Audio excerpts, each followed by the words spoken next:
bit of a bow. Should be like that.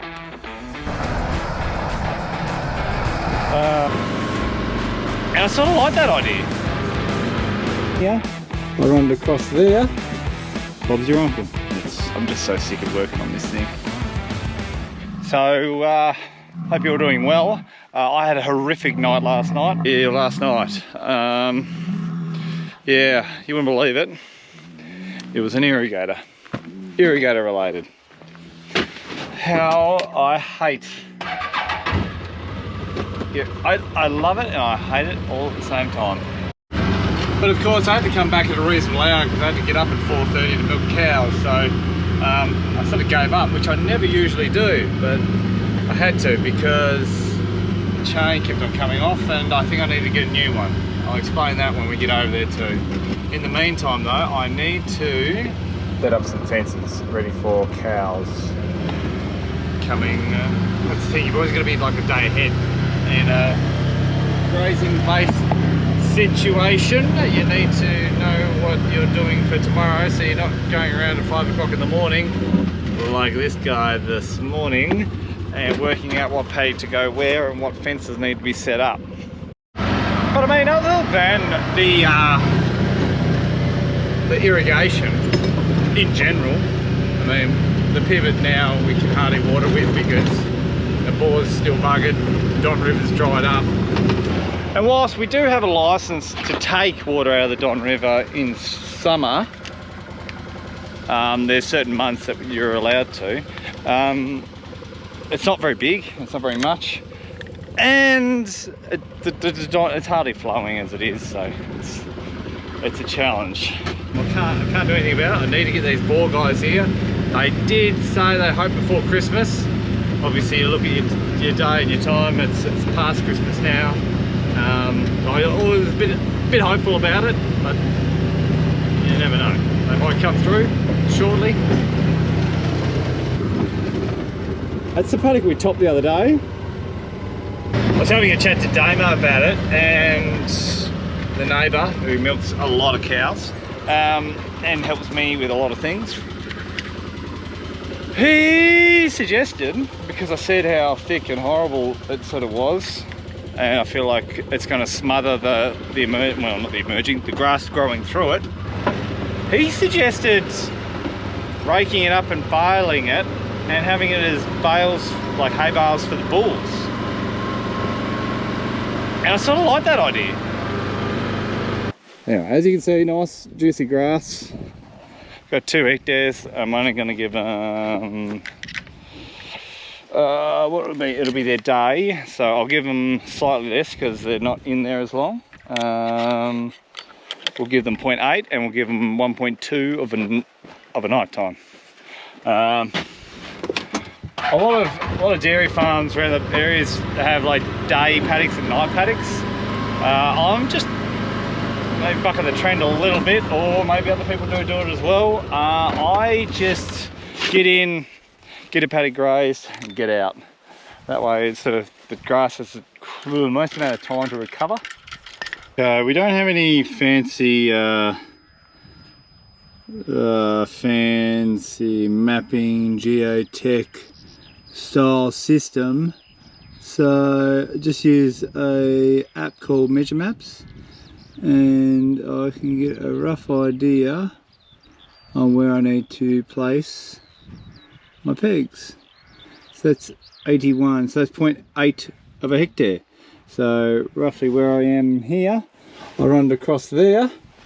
Bob's your uncle. That's our 0.8.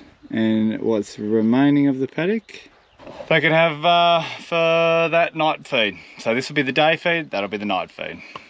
Oh, we'll go set it up. We'll just walk it out and I'll pace out sort of anywhere from 12 to 16 steps, depending whether the height of the wire, to make sure they can't go underneath it or over the top.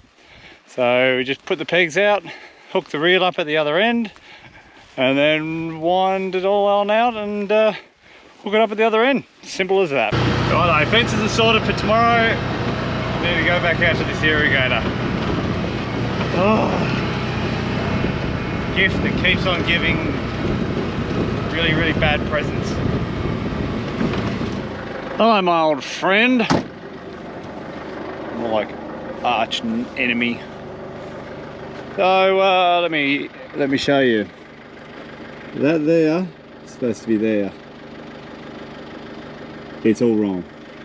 I got my gloves on because I'm actually covered in oil and grease, trying to get this chain that goes onto that sprocket that goes into this gearbox, that then goes onto this chain, which then guides it backwards and forwards.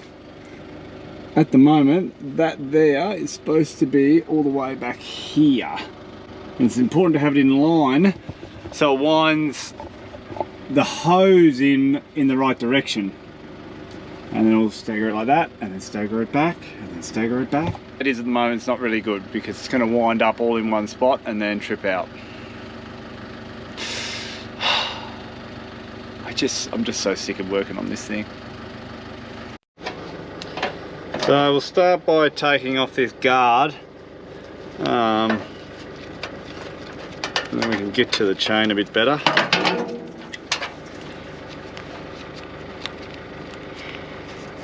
Of course, last night when I was doing all this, I only had one tool in the tractor and it was one shifter. It's amazing what you can do with just one shifter. It's better with two, but even the one was okay. Now, I'm not really sure why this chain keeps coming off. I mean, there's got to be a reason for it, but unfortunately when I'm pulling it out, I can't see what's going on and why it's happening. And I figured that it's just really, really slack. But that might not be the case. It does seem a little bit strange how it's all happened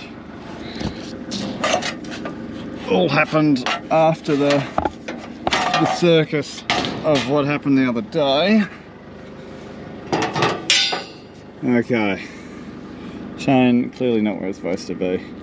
So what I had to do last night, or what I thought I was doing and doing the right thing, is I'd get a shifter, adjustable spanner, shifter, whatever you want to call it, and I put it in like that and then try and turn it around like that, try and get it into the right position.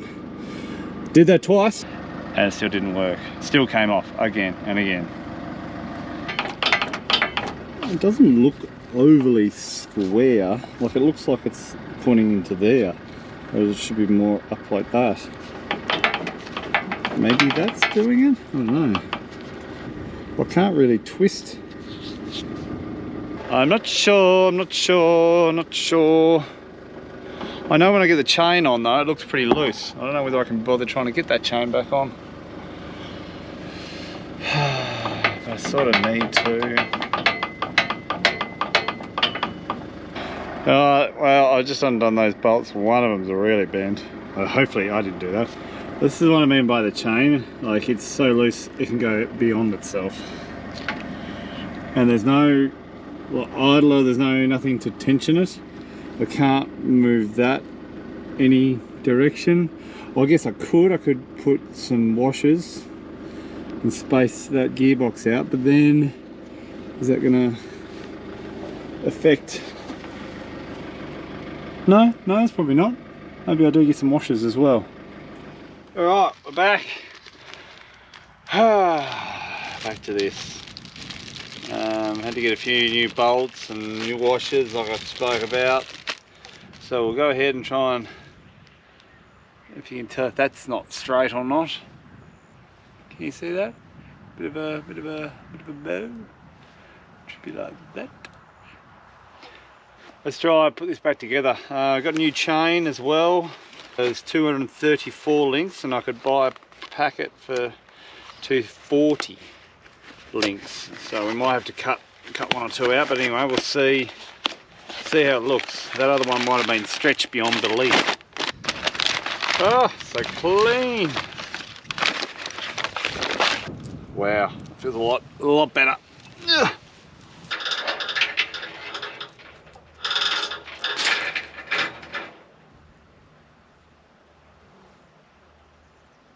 Right, can't put this back on yet until I've got this hose in the right spot. Yeah, I was getting all very excited then, but just tone it back. Oh, how am I going to move that? Next try and turn that, get that to go around. And for the life of me, I cannot find the joiner on it, which makes it even more challenging. So then I can't just like pull on it across. I'm ready to give a bit of a heave ho.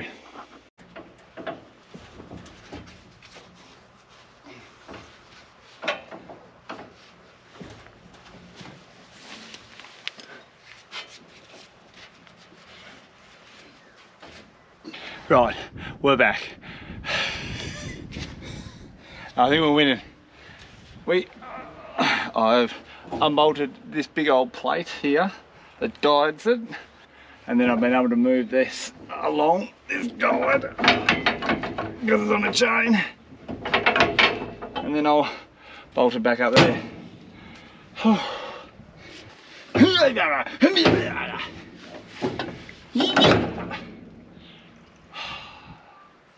Sure, this is all geared up to right to that gear to that over there. Makes sense, huh? Makes sense? Could you get on the other side there and just sort of heave ho that hose? Has this been recording the whole time? No, only just, I forgot that I was recording. Yeah, here. What? That hose. Yeah, beautiful! Talking about the chain. Oh, look at that. That is beautiful. Oh yeah, it's what I meant to do. Oh yeah, we're gonna get you. We're gonna get you.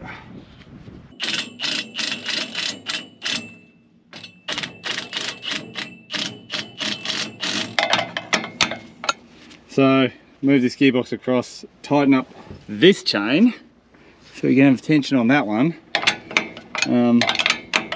Just wish there was a tensioning device for that. So what I've done, I've just packed a couple of washers up there. I feel like that's a bit squarer now, whereas I feel like before maybe this plate's bowed a little bit. Not sure, not sure. Stabbed in the dark.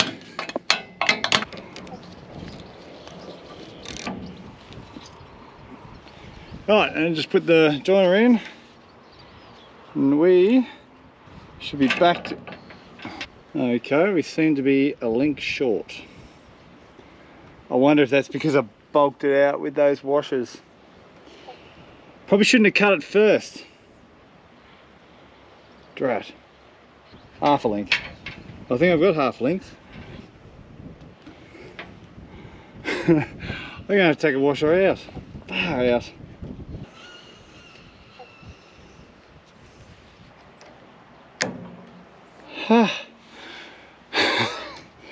Got it. Right.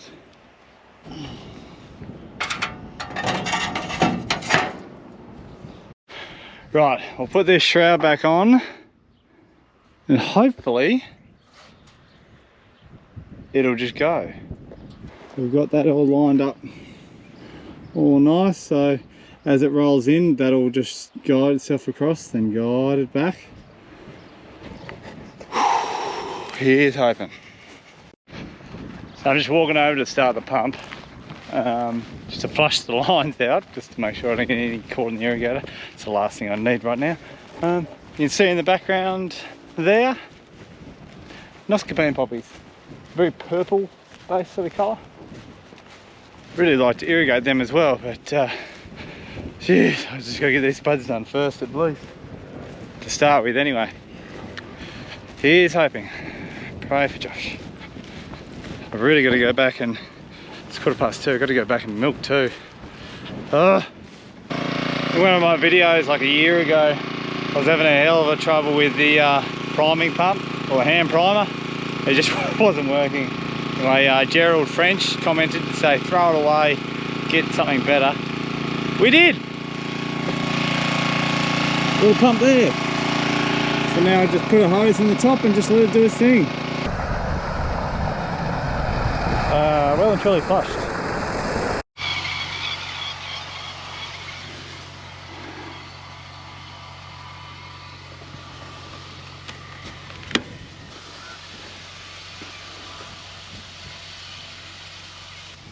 Like every other time, just gonna have to leave it a little while and see what happens. I Unfortunately, I've got to go milk now, so I can't really come back and check real quick. But if something goes wrong, it should shut off. I'll have to come back in a couple of hours and check it. Here's hoping. Just as I feared, left it for 5 hours, hadn't moved. Computer was off for whatever reason. Tried again and then stopped again. I just turned it back on and put it into manual mode. Got it driving. I think we're right. It's been sitting at the up the end there for 5 hours. It's supposed to sit there for half hour.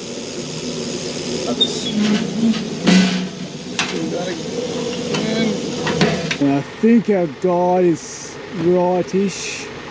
Might need to go a little bit further to the right.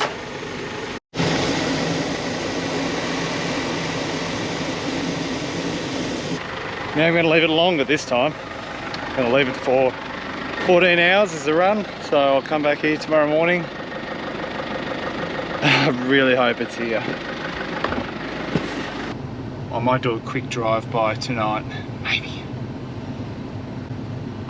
Just sick of checking it. I just want it to be a reliable machine. I bet by the time the end of the season I'll be like, yep, no, it's a good reliable machine now. Well, what do you know? Fairy tales do come true. Look at this. It finished its run.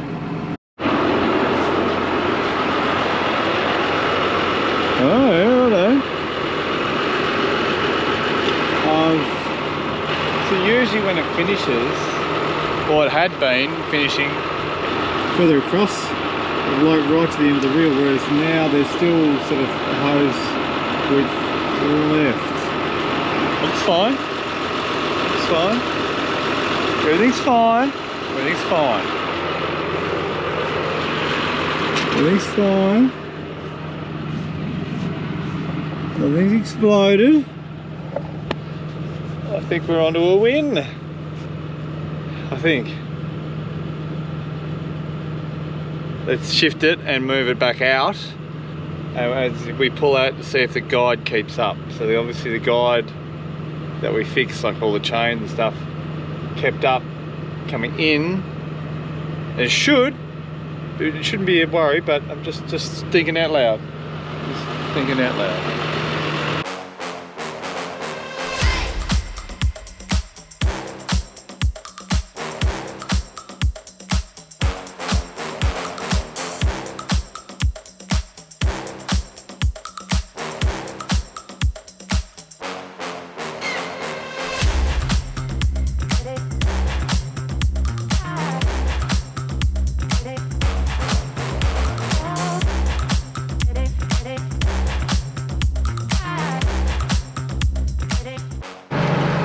From what I can see, it is guiding it out beautifully. So that is a top-notch result. I'm very, very happy with that. Hopefully this will start restoring our working relationship with one another, because at the moment we're on shaky ground. But I feel like this is a positive. This is a good step in the right direction. So whilst we've had some horrible lows, the highs are just around the corner. And pleasing to say that the spuds in the really wet area are actually starting to bounce back a bit. So that'll wrap up for today's video, guys. Thanks for watching, and we'll see you again soon. Bye.